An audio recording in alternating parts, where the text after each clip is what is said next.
Dun dun da da dun dun da da dun dun da da dun dun. I don't know why that song is in my head today. That Game of Thrones theme song. Dun dun da da dun dun. This is Caleb Jones, and this is the Alpha Male 2.0 podcast. And today we're going to talk about a topic that I get a lot of questions about, surprisingly. So a while back, and I already did a video on this, a while back I requested guys write in and tell me what kind of topics they wanted and what their fears were and what their concerns were and what they wanted to hear more about, da-da-da-da. And I came up with a kind of a top 5 list of requested things. There's a YouTube video on YouTube somewhere where I go through all the results of that survey. And there ended up being about, 15, 16, 17 different topics. And I sorted them in order based on the number of men who requested them. And the number 6 biggest topic out of all those topics was parenting, how to be an alpha male 2.0 father, and in some cases specifically how to raise your kids in terms of a collapsing Western world or a hardcore left-wing world. How do I raise my son in a world like that? How do I raise my daughter where, lifetime marriage is no longer a thing and jobs are getting difficult and, self-employment and the gig economy and all that stuff. So in this podcast, I will cover some basics. I'll also cover my history with my children. And if this is popular, if you guys want more on this topic, I will happily do more podcasts on this. This could be the first of a series of podcasts I do on alpha male 2.0 fathering or alpha male 2.0 parenting, however you want to call it. And first off, top of the list, I have to specify that I am not a parenting expert. I don't consider myself a parenting expert. So please keep that in mind. I'm just a guy who raised 2 kids who are both pretty good, pretty cool kids. And I call them kids, but they're both in their 20s now. So I'm a guy that's had pretty good luck with this. And I raised my kids, at least for most of their lifetimes, especially my daughter, who's much younger than my son, as an alpha male 2.0. So the first, let's just go into it. Let me give you the brief background on my history in terms of this part of my life. So as many of you already know, when I was a young, stupid, idiotic beta male, I made the very, very horrendously stupid decision to get married. Not only traditionally monogamously married, but married when I was 25 years old. Stupid across the board, but I did it because I was stupid. And the woman I married, so I was 25. The woman I married was 6.5 years older than me, I believe, if memory serves. So she was about 31 when I was 25. She had a kid, and he was 4 or 5 years old. And when we started getting serious, I told her, if you want to get married, and she did. She was very hot to trot to get married, moving with me, and she was very excited about that, more excited than I was. But she was really hot to trot to do that. So I said, okay, if we're going to do that, a few things. Number one, his biological father can't be in the picture. I don't want to go through the stepdad drama. I knew and still know way too many dads who go through stepdad drama with the other dad, or at least watching his wife go through drama with the ex-husband. And I said, I just don't want to go there. And she said, no worries, no problem. He is far, far away. He lives in other states and blah, blah, blah. He has no contact with us, blah, blah. I said, okay, good. Number 2 thing is, if we get married and I adopt him and he becomes my son, you can't hit him anymore. So what she used to do, she didn't abuse him, but she was raised in the Midwest where, you whip out the belt and you hit your kids. She didn't do that with him. But like many families and cultures in the Midwest, whenever he gave her any shit or whenever he didn't do what he was told or what have you, she would slap his butt. She would spank him. And in some rare cases, she would kind of pop him in the mouth, just slap him in the mouth a little bit if he said something, inappropriate or what have you.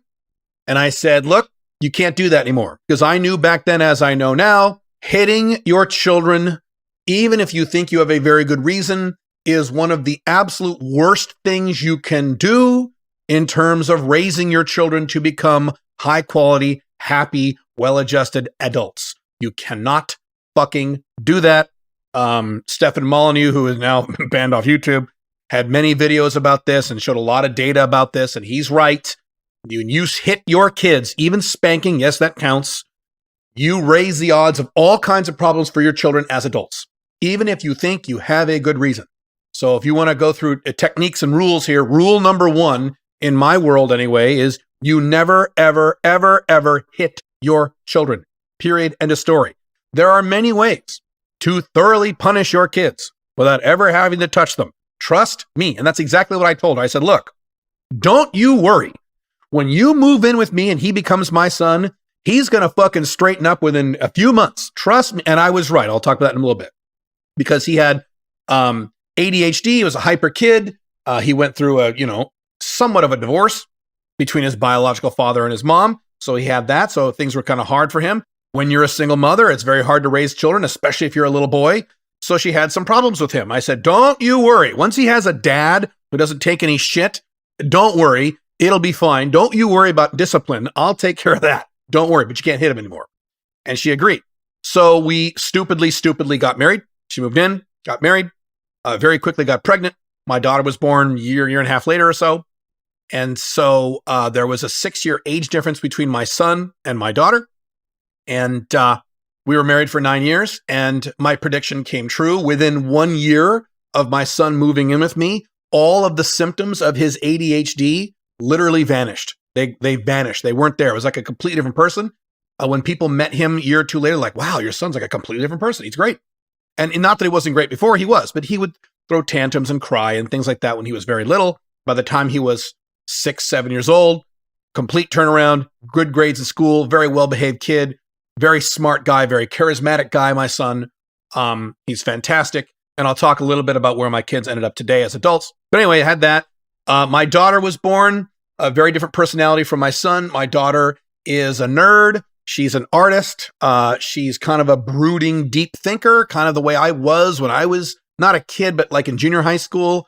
Very, very smart, very high IQ, very introverted. Not a lot of patience for people who are stupid. I don't know if that sounds familiar, but so during that time, my son went into sports. He was a big jock. He was really amazing at basketball. Went out for baseball, soccer, all kinds of things, excelled at those things. My daughter became a writer and an artist. She started writing stories. She started drawing pictures.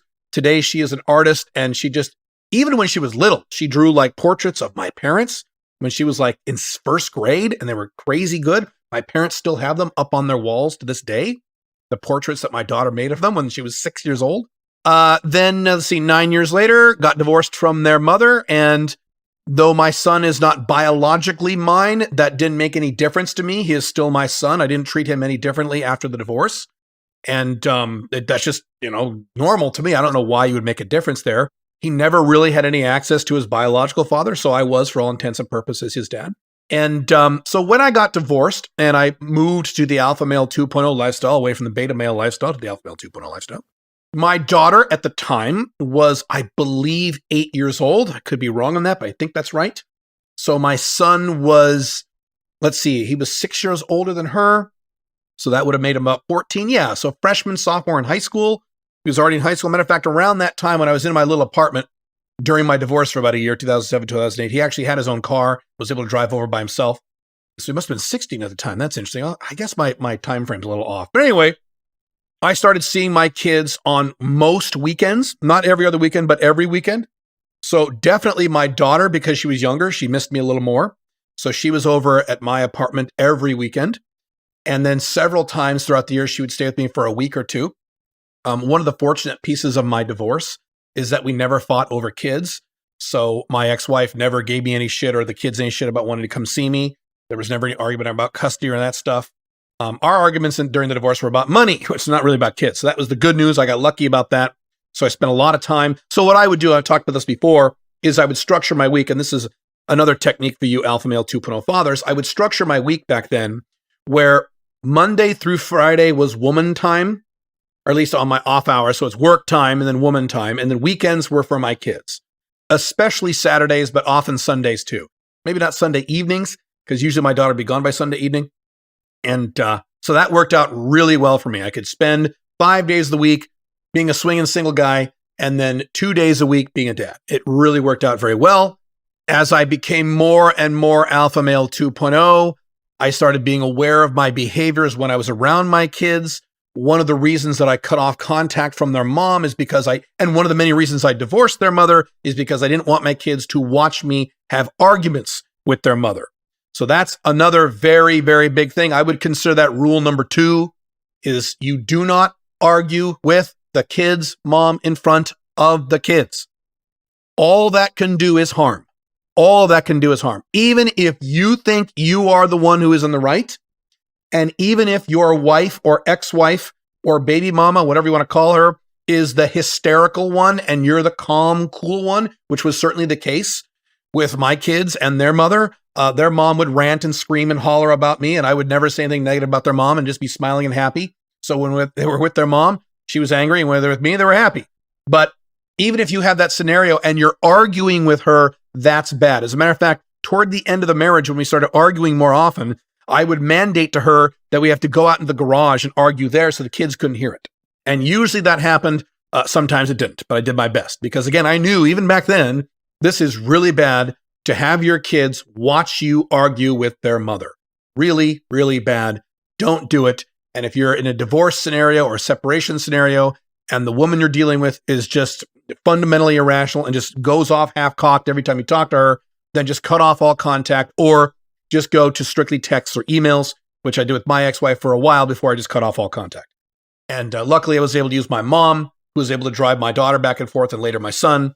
So I was able to kind of navigate that. So whatever you can do to not have that conflict in your life, that is really, really important. Now, here's the most important thing. And I talk about this, or at least I mentioned this in The Unchained Man. In The Unchained Man, my primary book at alphamalebook.com, it's only $7. Go get it. It's 400 pages plus. It's the most comprehensive, important book I've ever written. There are not one, but 2 chapters in there on the Alpha Male 2.0 father. And I mentioned this in there, and I'll expand on it here. The Alpha Male 2.0 father parents via example. This is different from the Alpha Male 1.0 father who parents via orders and rules, or the Beta Male father who parents via their mother. So the Beta Male father, most of them, not all of them, but generally speaking, succeeds all parenting power, or 80 to 90% of parenting power, to the mother, and then the mother is kind of the boss, and the mother parents, and he either doesn't parent or he parents the way his wife tells him to parent. That's the Beta Male parenting model. More or less okay for daughters, I think, but for sons, that is terrible. You are training your son to be a goddamn beta when you do that. So obviously that's terrible. Alpha Male 1.0 fathers parent via rules and control. Here are the rules. I'm going to tell you exactly what to do. You better fucking do it. If you don't do it, I'm going to get mad. I'm going to raise my voice. I'm going to send you to your room. I'm going to spank you because you're disrespecting me as your authoritative father. You better shut the fuck up and do what you're told. That's the Alpha Male 1.0 father. I had a mild Alpha Male 1.0 father. That's the way he parented somewhat. He wasn't an extreme 1.0, very mild, but he was still a 1.0. And that's more or less how he did it. I have guys in my family, guys I work with, friends I know who are hardcore Alpha Male 1.0 fathers, even when they're divorced. And it's kind of a clusterfuck. I give several examples about that in the book, but that is also not a good way to raise your kids. You're going to make your kids grow up with inferiority complexes because they will never be able to measure up to this impossible standard that you have for them as the Alpha Male 1.0 father. So the Alpha Male 2.0 father parents via example. And what he does is that he doesn't tell his kids what to do almost ever. Almost never did I tell my kids what to do. Now, even when I had to tell them what to do, because sometimes you have to when they're little, I didn't say, do this, goddammit, you will do this. Instead, I would say, you have a choice. You can do this, or you can go to your room. You pick. So I didn't say, to my son, don't hit your sister. I said, look, you got an option. You can hit your sister all you want. You can hit your sister, but then you're not getting Nintendo for a week. So make your decision. Or you better eat your carrots. Eat your fucking carrots. I never told my kids to eat anything. Now, their mom did. Their mom's parenting style was obviously much different than mine. But in terms of that kind of stuff, I never told them what to do. I just gave them options. You can do this or you can do that. But if you do that, you're going to have to suffer some consequences because by doing that, that's not good. That will harm people. That will harm you or harm others. So you can't do it. But I never told them what to do. I didn't boss them around. I didn't set standards for them. I would just be happy and smiling. And I played with them and I loved them unconditionally. Very, very important. You love your kids unconditionally, which is a very difficult problem for Alpha Male 1.0 fathers. See, Beta Male fathers, kiss their kids' asses even if their kids are being shitheads. That's bad. You need to teach your children cause and effect. Alpha male 1.0 fathers give conditional love. I don't love you if you behave this way. If you behave that way, then I love you. Both bad. You need to instead love unconditionally, but provide consequences or punishments, if you like, if they behave inappropriately on purpose and they understand what they're doing is wrong. Very, very simple. So what I did as an alpha male 2.0 father is that I made sure of several things. Number one, I made sure, and I mentioned this earlier, that when they spent time with me, I was happy. I was smiling, happy, talking about positive things, having a good time, not bad-mouthing their mom. I never bad-mouthed their mother in their presence ever. Sometimes I would have to state facts about their mother that were negative if we were discussing her, but I would never bad-mouth her or insult her. Never bad-mouthed anybody. I mean, other than like politicians I maybe didn't like and things like that. But even with those kind of things, I didn't bitch about politics. I didn't bitch about my job. I didn't bitch about the women I was dating. I didn't bitch. I was smiling and happy when I was with my kids, demonstrating to them that I am happy because I want them to be happy and I want them to copy me. And that's what kids do when you're their dad, especially their dad, especially your father. Children tend to copy their fathers. They'll copy their mothers too, but they will really copy their fathers.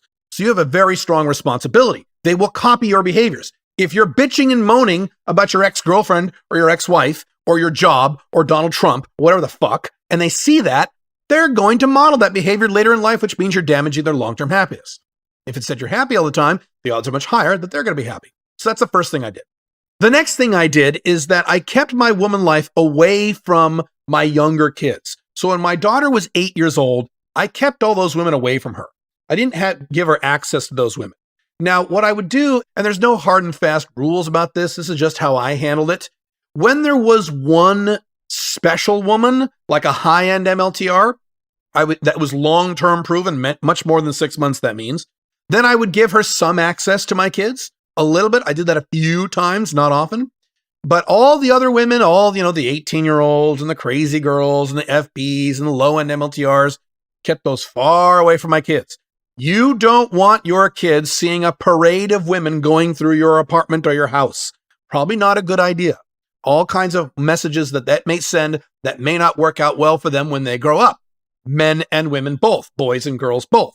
But when you are spending time with a particular individual woman, not multiple women, but a particular woman, I made sure that when that was going on, me and the woman were happy.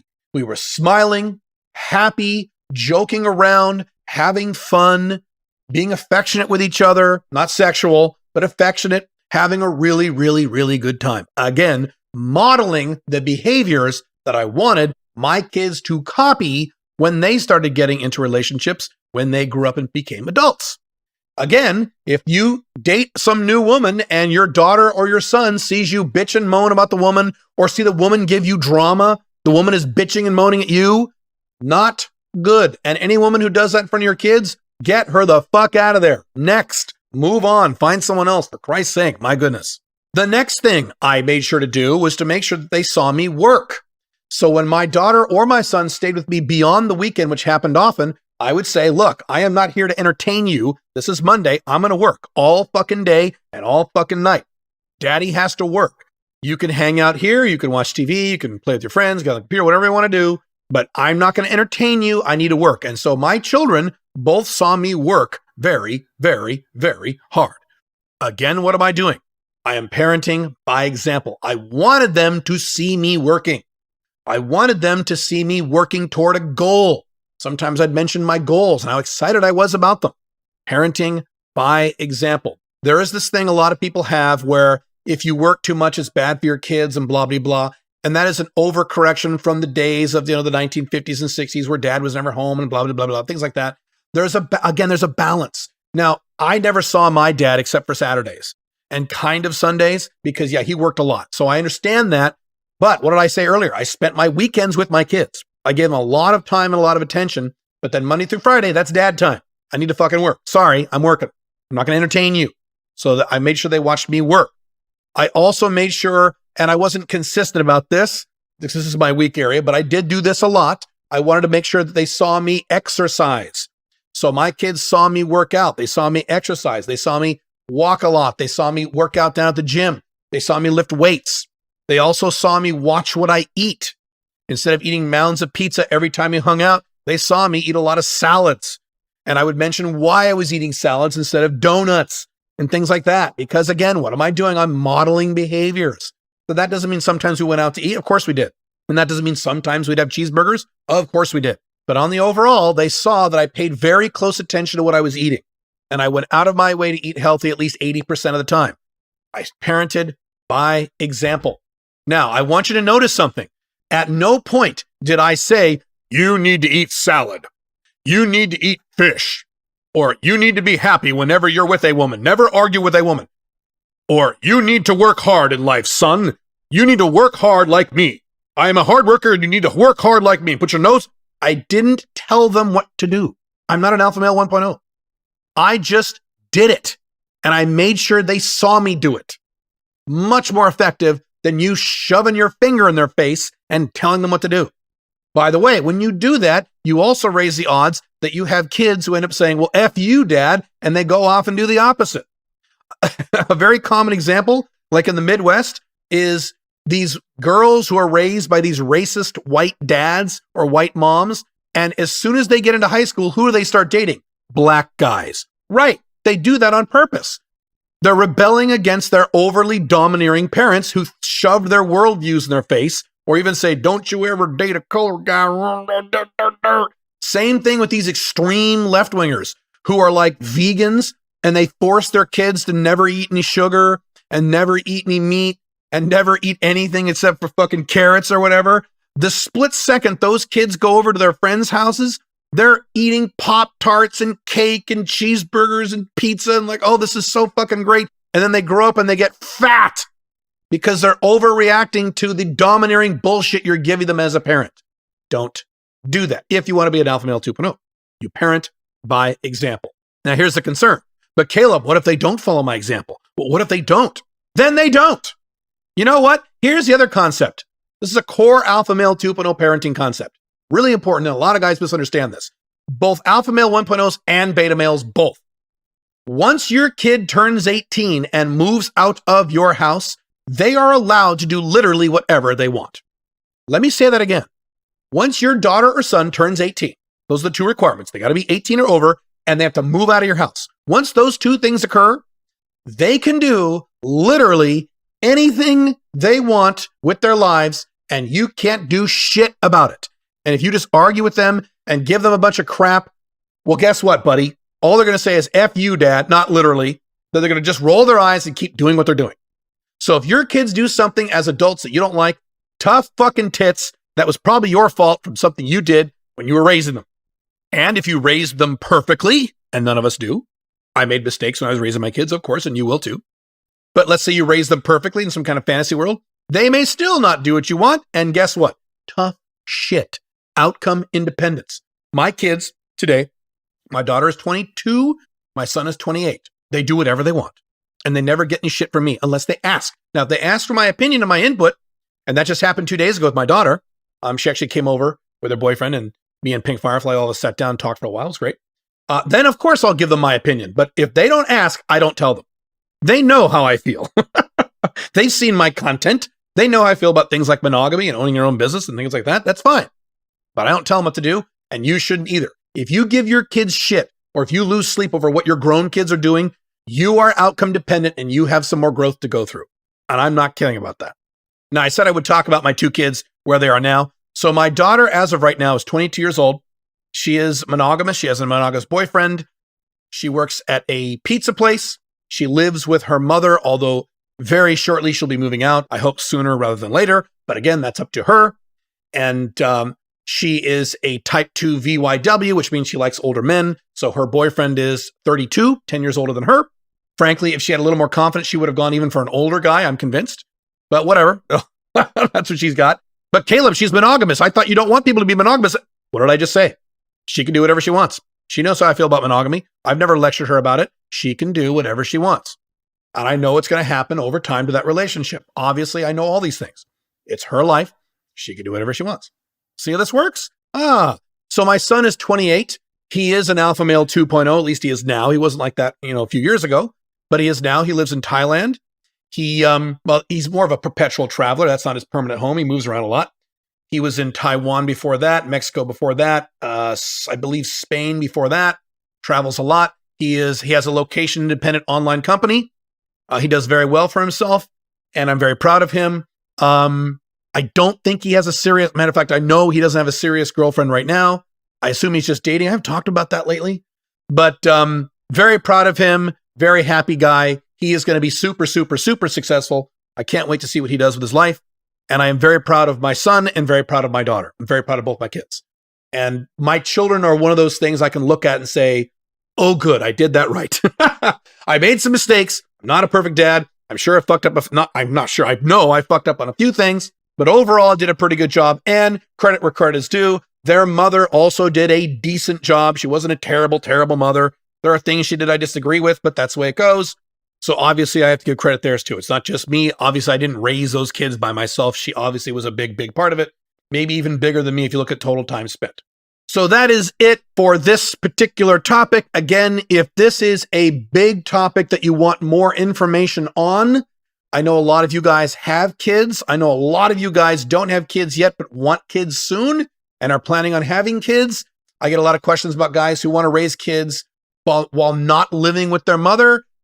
These are all topics I have experience in, I can talk about. So if you want more information on this particular topic, let me know in the comments, and I will discuss this more in future podcasts and or videos. But that's it. I will see you very soon. Bye.